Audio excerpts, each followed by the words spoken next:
Anggun, ini sebenarnya diskusi Zoom apa nobar sih? Kok anak-anak pada ngomongnya nobar? Diskusi kan? Diskusi dong hari ini nih. Terus Diskusi. ini kok nobar? Oh, ini flyer Ya Eke yang ampun, buat, Eke yang Anggun. akal-akalin Mami, biar pada dateng lah nobar. Jadi ini bilangnya. akar-akaran elu? Iya dong, biar pada dateng nobar-nobar. Mami tahu sendiri kan mereka kayak gimana. Kalau kita bilang dari awal diskusi, pada kabur mereka nggak akan dateng lah mereka. Coba inget, Asya, tes VCT. Pada takut kan kabur, kita omong di awal. Tuh. Iya, tapi kalau gini kan Mami kena prank juga. Ya nggak apa-apa lah, yang penting Ya, kan tapi bener cantik juga kan. sih ya. Emang kemarin pantesan pas Mami ajakin anak-anak, ayo kita diskusi sama Dokter Allegra. Yang inilah, yang itulah. Nggak ada kabur-kaburan gitu. Ya benar. Gitu kan anak-anak ya. Kalau dikasih informasi, dikasih edukasi susah. Ntar giliran sakit kita juga yang repot kan. Makanya, jadi bener harus diakal-akalin, harus dijebak-jebak dikit lah Mami, Tapi kayak nggak Mami tahu mereka kejebak, aja Anggun. lah, Kamu nggak apa-apa lah. Diskusi doang Mami pakai kebaya begini udah kayak mau kondangan. Kayaknya dengar suara-suara mereka udah, Oh, iya? udah pada. Oh iya, udah Gi, terima ya. Itu. Hai, ya ampun, cucok ya Dinda. Ya Allah, Baik. cantik-cantik banget. Ih, kena kembar loh.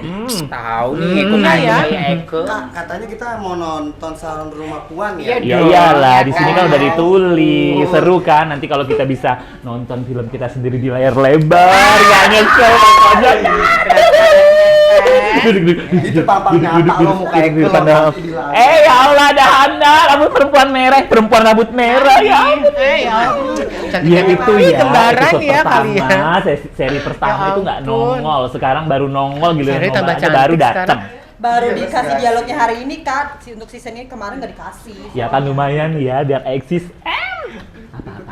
Baru ada makanan nggak sih? Tetep nyarinya Sudah lah makan. tetep ya, iya ya, datang diskusi mau Makanan. makanan, ada makanan nih. Ada dong. Ada dong, ada, pasti ada lah. Kita ngundang warga RW yang ngasih makan sambil malah petaka. Iya.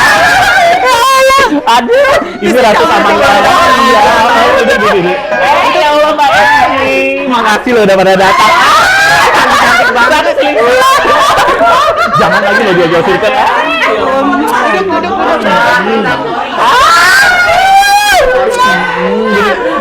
Duduk. Hehehe, selfie. Tadinya kamu pakai baju ini yang sih. Udah bagus ini, udah bagus.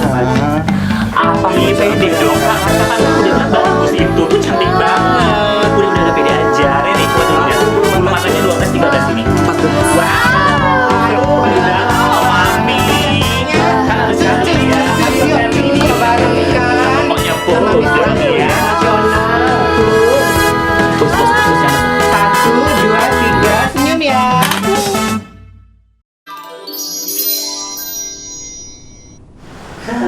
Jadi sebelumnya teman-teman makasih ya siang hari ini udah datang ke sini ke Parkot Road. Hari ini kita mau ngapain?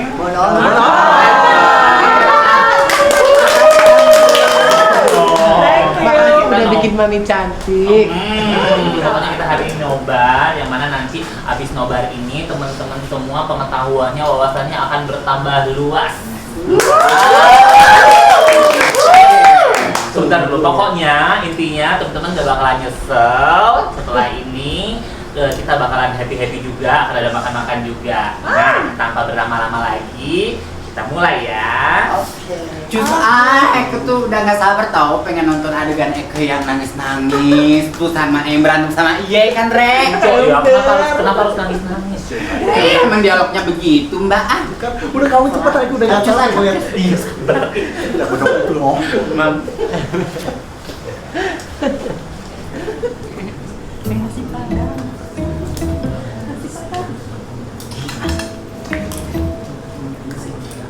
Halo Ale, gimana kabarnya? Ya ampun makin glowing aja deh di luar sana ya. Halo Mbak Anggun, halo teman-teman, kabar baik. Gimana kabarnya kalian semua? Kabar baik, gitu aja ya. Kita ya mendengar kabar teman kita Lilis. Iya Ale, makasih banyak ya atas perhatiannya. Memang kebetulan acara kami hari ini, nobar kami hari ini terinspirasi karena kami pernah kehilangan satu kawan, Lilis, akibat suntik silikon gitu ya Ale ya. Iya. Ini sebenarnya kita mau nonton apa jum-juman begini? Makanya. Tenang, ntar tetap nonton kok abis Zoom. Bener ya.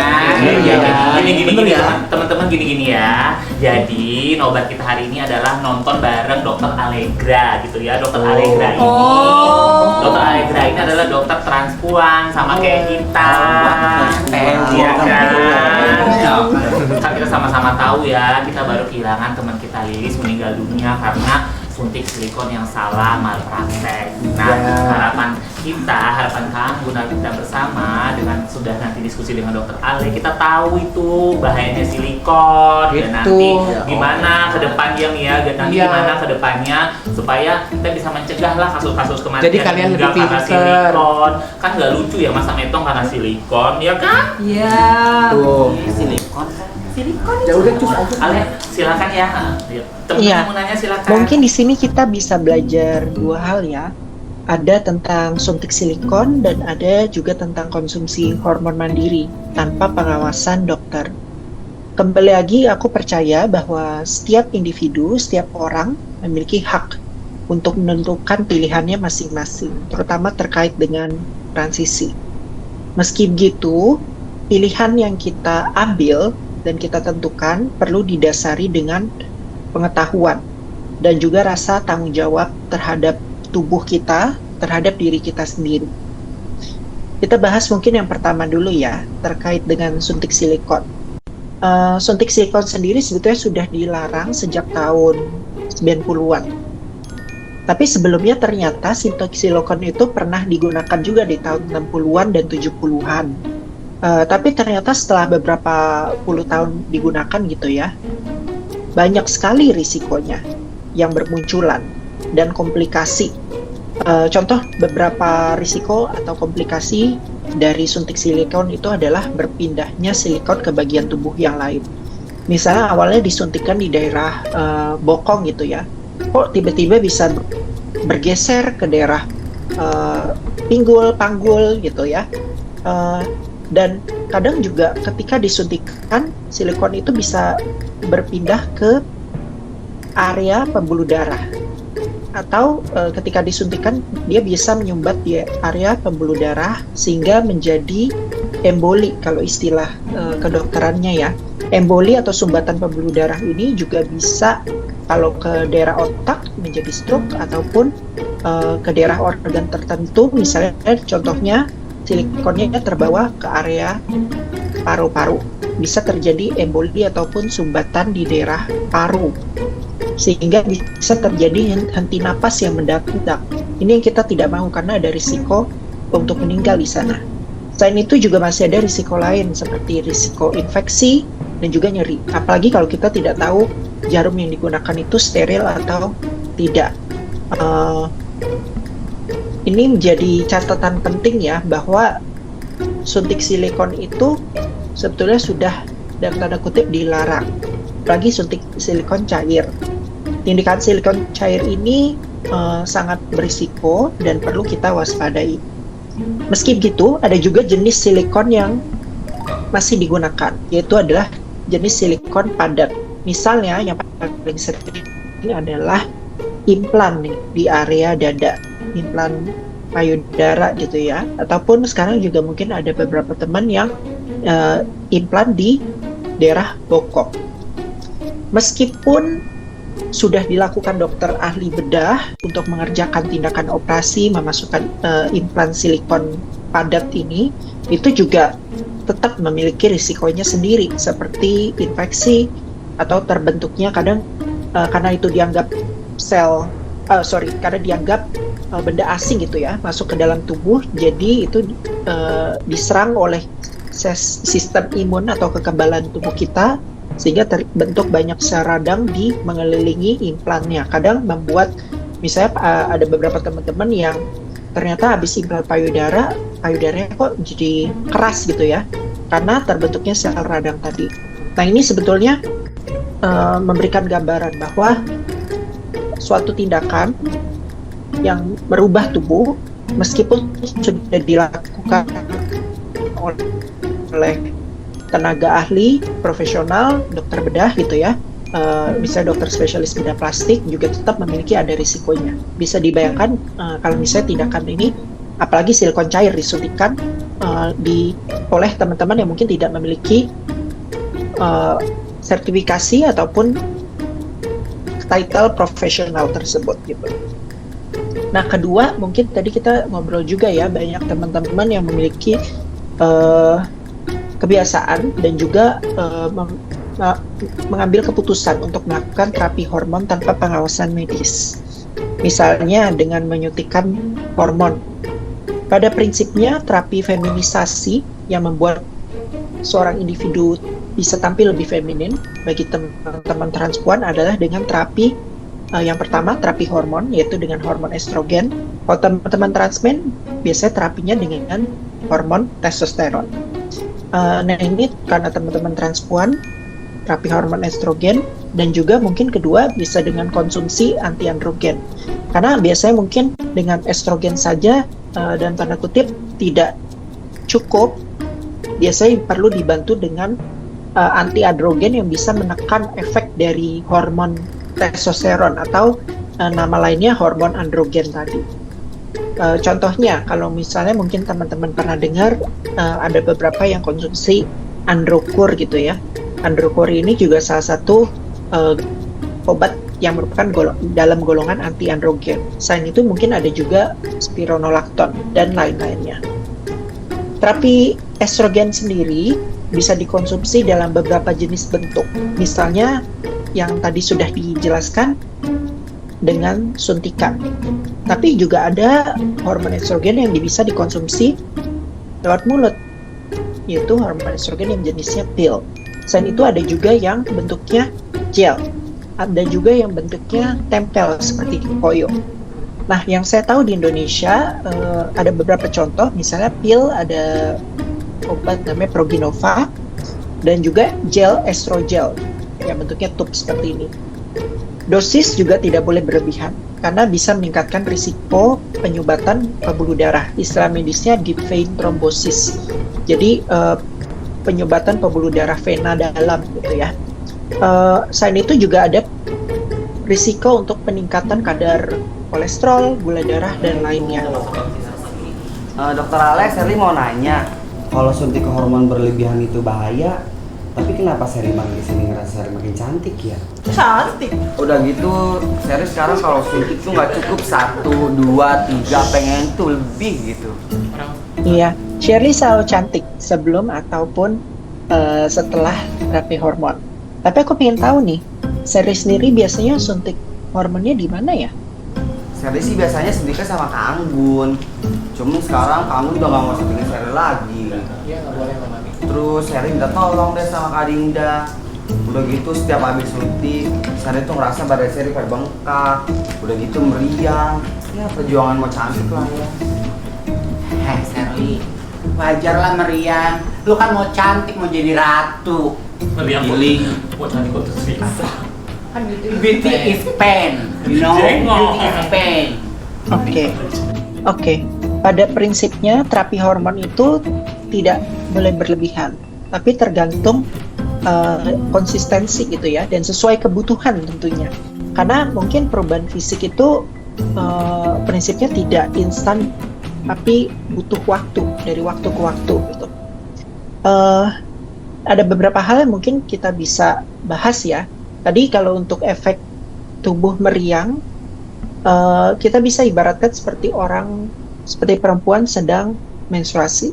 Kadang kondisi hormon sedang fluktuatif, lagi nggak seimbang nih hormonnya. Jadi bisa ada ngerasa nggak nyaman, tubuhnya jadi seperti reaksi meriang.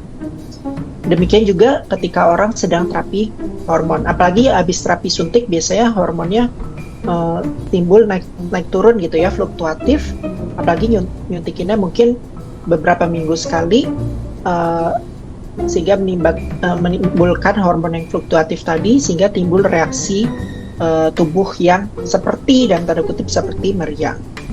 Kadang juga kalau terjadi pembengkakan di area suntikan, itu mungkin hal yang umum ataupun wajar. Ibaratnya kalau kita dulu suntik vaksin aja bisa bengkakan, nah itu kurang lebih sama. Tapi yang paling penting adalah penyuntikannya dilakukan dengan benar di area yang seharusnya masuk benar ke otot gitu ya, dan dengan jarum steril, dan area yang sudah dibersihkan dengan alkohol. Itu mungkin prinsip-prinsip dasar yang perlu kita tetapkan. Kadang kalau nyuntik mungkin agak meleset sedikit, gak masuk full ke otot, ya mungkin bisa terjadi pembengkakan di daerah sekitar area suntikan tersebut. Ya tuh kan dengerin kalau kalian bilang itu kalau nggak percaya. Terus gimana dong dok? Seri kan juga mau cantik kayak Kak Dinda, kayak Kak Anggun. Masa iya Seri harus berhenti suntik hormon sih? Nanti Seri jadi upik abu lagi dong. Kamu tuh udah cantik. Tapi kan Seri pengen lebih cantik lagi. Kembali lagi, kalau kita bicara tadi soal dosis, itu menyesuaikan dengan kebutuhan masing-masing individu. Ada beberapa teman-teman yang nggak terapi hormon tapi udah happy gitu ya, dengan berdandan aja ataupun perawatan pakai skincare, perawatan sesekali gitu udah cukup happy dengan dirinya.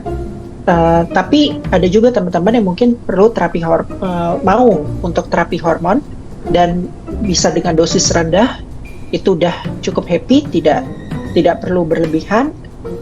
Perubahannya juga sudah keluar apa yang mau diharapkan, mungkin itu udah cukup.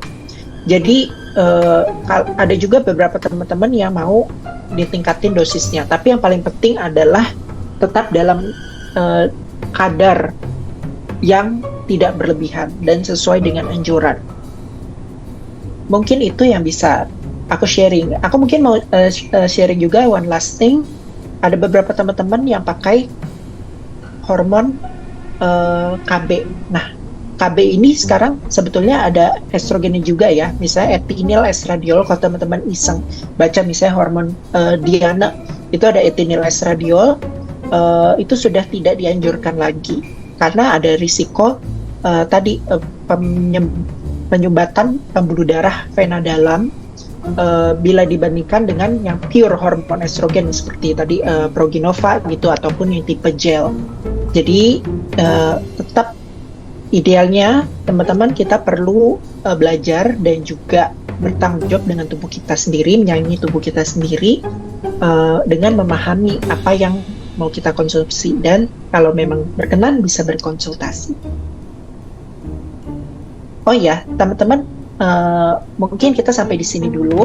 Aku off dulu sekarang, tapi nanti kita bisa lanjut lagi tentunya di kegiatan live streaming Cucosis. Oke, makasih Makasih informasinya dok. Makasih. Sukses ya. Terus ayah yang itu. Terus kita jadi nobar ya, biar sebentar dulu sayang. Jadi gitu ya teman-teman ya, yang disampaikan Dr. Ali tadi. Kalau belum jelas, nanti teman-teman bisa chat langsung deh Dr. Ali-nya di Instagramnya @aligrawalcan gitu ya. Atau pantengin tuh Instagramnya @transpulsuara, suka ada live streaming Cucosis. Udah pada tahu ya kan? Gitu dong. Aduh, Alemong dong, gimana nih bisnis Eke kalau begini? Bisnis Eke bisa hancur dong. Aduh, gimana cara Eke bayangin benang-benang itu? Aduh, alamat deh aku. Makanya stop dari kemarin juga mau tobat terang masih aja diem-diem. Mewah ya. Eke sekarang nggak mau lagi tuh jual-jualin hormon. Dia di Instagram Eke, ya tahu kan? Eke siapa selebgram yang kenal Eke. Eke takut itu terong ah. Enggak mau. Udah sih bisnis yang lain. Udah bisnis yang lain aja. Salon aja ya. Makan rintil aja.